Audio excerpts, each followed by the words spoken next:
Uganda's education system is largely teacher-oriented, and in the absence of teachers standing before a packed classroom, the system has largely collapsed.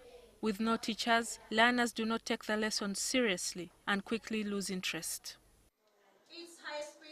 This phenomenon has been brought to the fore by the prolonged stay of learners at home. Some of the content in the homeschooling materials distributed by the Ministry of Education and Sports through the National Curriculum Development Center, NCD, had not been covered in class by some students. Today, findings of a study carried out in May and June last year to evaluate the mitigation and management of COVID-19 impact on Uganda's education system has revealed failures in the homeschooling program. Impact of COVID-19.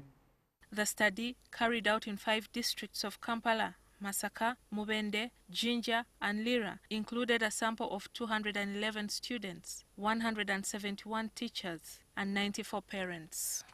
While most students appreciate the homeschooling, the study found that the distribution of learning materials was not uniform or adequate. Sometimes it was just random selection, someone distributing randomly. Sometimes it was on the basis of first come, first served.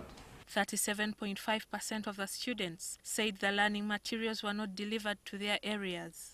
11.8% did not even know that the government was distributing learning materials. Local leaders only distributed the learning materials to their supporters, while some local leaders demanded for payment before handing over the materials to parents.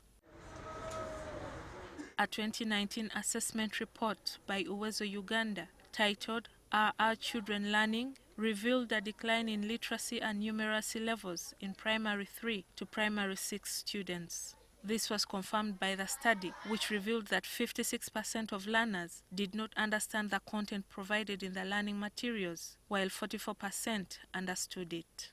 Don't know that the study team ever thought of these areas where even there are no network connections. The TV at times, NTV does not reach to those areas. None of the teachers interviewed monitored or supervised students in their areas who had received the learning materials, with many of them not aware that it was their responsibility. A salient number of teachers, 40% and above, could not teach effectively.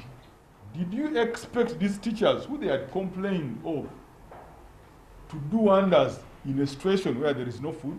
Cleopas Mugenyi, the Commissioner for Basic Education, admits that the distribution of learning materials did not follow a proper plan. We did try and error method to make sure that we come up with these materials and distribute them in the cheapest way. Actually, the first phase of these materials only covered 25% of all the learners. The researchers recommend that learning structures should be strengthened and equipped to manage crisis periods such as the present one. In light of the rising COVID-19 cases, researchers have called on government not to hurry to send children back to school. How are we going to test them? How are we going to integrate them back to school without having a major crisis? This study was funded by government through Makerere University Research and Innovation Fund. Gillian Nantume, NTV Tonight.